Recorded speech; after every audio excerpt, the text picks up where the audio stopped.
जी हाँ, आपने सही कहा। डार्क साइड बेसिकली उसको जो डार्क साइड नाम दिया वो ऐसा नहीं कि लाइट नहीं पहुंचती है वहाँ पर, लाइट वहाँ पर भी पड़ती है, पर क्योंकि उसके बारे में जानकारी हम लोगों को कम है, वहाँ पे अभी तक जितने भी स्पेस मिशंस हुए हैं उसमें किसी ने भी उसको टारगेट नहीं किया।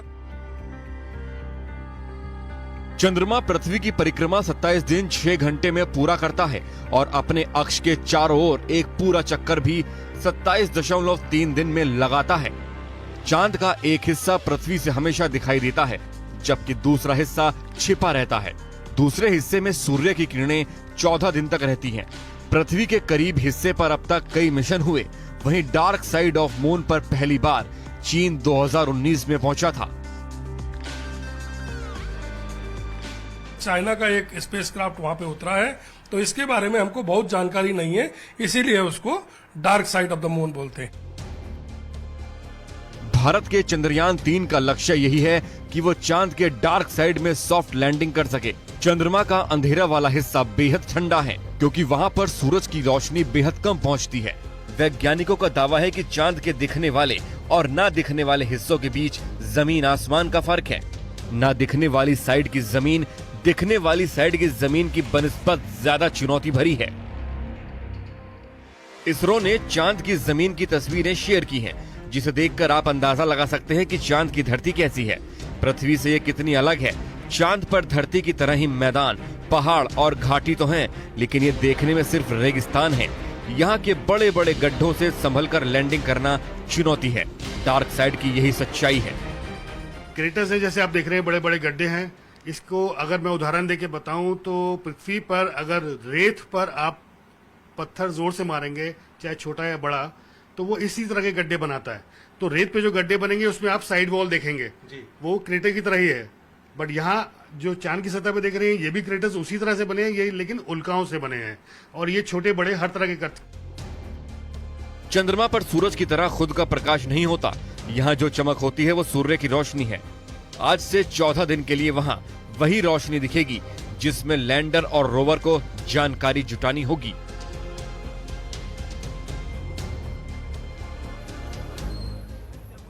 ये हिंदुस्तान की काबिलियत ही है, ये उसकी कुवत ही है कि चांद के उत्तर और मध्य में तो कई मिशन मून गए, कुछ कामयाब हुए, कुछ नाकाम हुए, लेकिन आप देखिए हिंदुस्तान ने चांद का वो हिस्सा चुना जहां कोई नहीं गया, जहां महाशक्तिशाली देश ने भी जाने की नहीं सोची। हालांकि रूस का लूना 25 जरूर कैश हो गया, लेकिन इतना जरूर कहा जा सकता है कि अब चंद्रयान 3 की तरफ पूरे संपूर्ण विश्व की निगाहें आकर टेक गई हैं। मेरे सहयोगी पटना से इस वक्त मौजूद हैं चंद्रमोहन, आप वेद विद्यालय में मौजूद हैं। क्या यहाँ से चंद्रयान श्री कृष्ण का जीवन बुराई का नाश, समानता, शिक्षा और दान का सार रहा है, और इस ध्याय को पूरा करने के लिए इस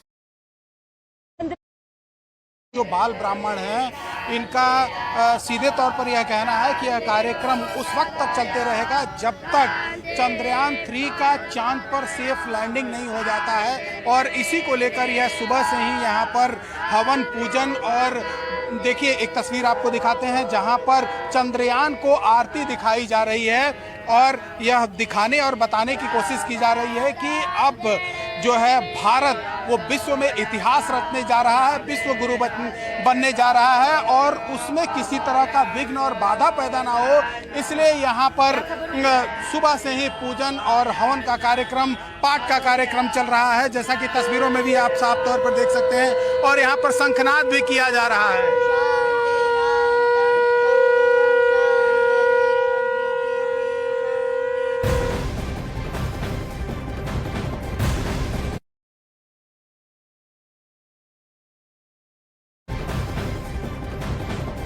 मिशन चंद्रयान 3 पर इस वक्त की सबसे बड़ी खबर सामने आ रही है। इसरो ने चंद्रयान 3 का नया वीडियो ट्वीट करते हुए जानकारी दी है।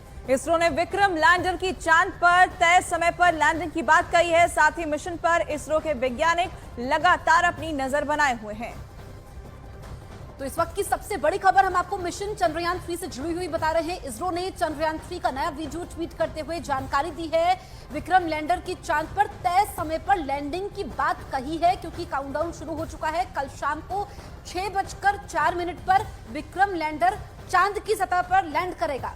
और इससे पहले विक्रम लैंडर लगातार तस्वीरें और वीडियोस भेज रहा है, जिससे इसरो पूरे देश से पूरे विश्व के साथ इसे साझा भी कर रहा है। चंद्रयान 3 का एक नया वीडियो भी सामने आया है और इसी वीडियो के साथ यह भी तय हो गया है कि चंद्रयान 3 की लैंडिंग जो है वो तय समय पर ही होगी। चंद्रमा की सतह पर सॉफ्ट लैंडिंग किसी भी मून मिशन का सबसे मुश्किल वक्त होता है। स्पेस साइंस में सॉफ्ट लैंडिंग के लिए आखिरी 15 मिनट तबाही का वक्त कहा जाता है, क्योंकि चंद्र मॉड्यूल की सॉफ्ट लैंडिंग का अर्थ है 6000 किलोमीटर प्रति घंटा की रफ्तार से चांद की तरफ बढ़ते चंद्रयान को कम करते हुए शून्य तक ले जाना। और काम बहुत ही मुश्किल होता है। एक रिपोर्ट में हम समझते हैं।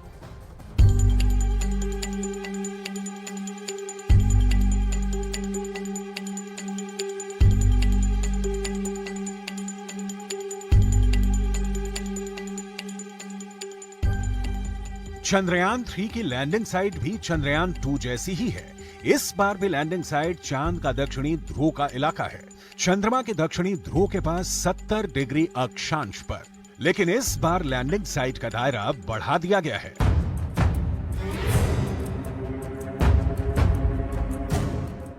चंद्रयान 2 की landing site 500 meter into 500 meter थी। चंद्रयान 3 में landing site 4 kilometer into 2.5 kilometer है।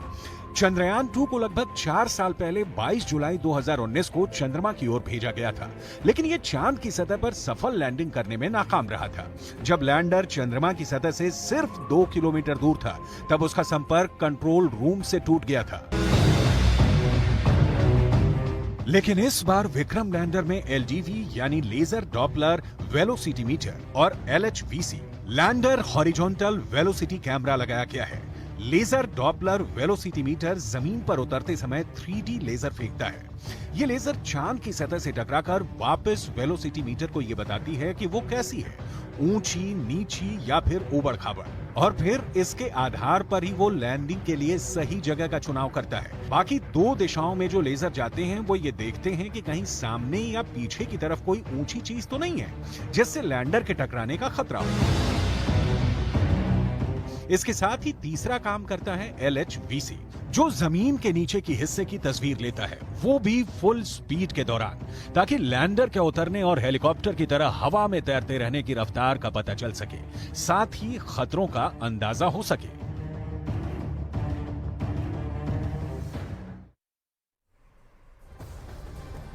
अब आपको बताते हैं कि अगर इस बार लैंडर चांद पर सही सलामत लैंड कर गया और उसके भीतर से रोवर निकलकर चांद पर चहलकदमी करने लगा, तो रोवर जो भी जानकारी जुटाएगा वो जानकारी पृथ्वी तक कैसे पहुंचेगी। देखिए, रोवर से जानकारी पाने की तैयारी भी इसरो ने कर रखी है और इसे हम अब ग्राफिक्स के जरिए समझते हैं और आप सभी दर्शकों को समझाते हैं। देखिए कैसे ये होगा। सबसे पहले आपको बता दें कि सबसे पहले रोवर प्रज्ञान जो है वो चांद की सतह से जानकारी जुटाएगा, लेकिन आप इसे ग्राफिक्स के जरिए समझिए। सबसे पहले ये लैंडर जो है वो चांद की सतह पर उतरेगा और उसके बाद यहाँ से प्रज्ञान रोवर जो है वो बाहर निकलकर चांद की सतह पर जाएगा, लेकिन ये 3 घंटे बाद निकलेगा बाहर और इसका काम होगा जानकारी जुटाना।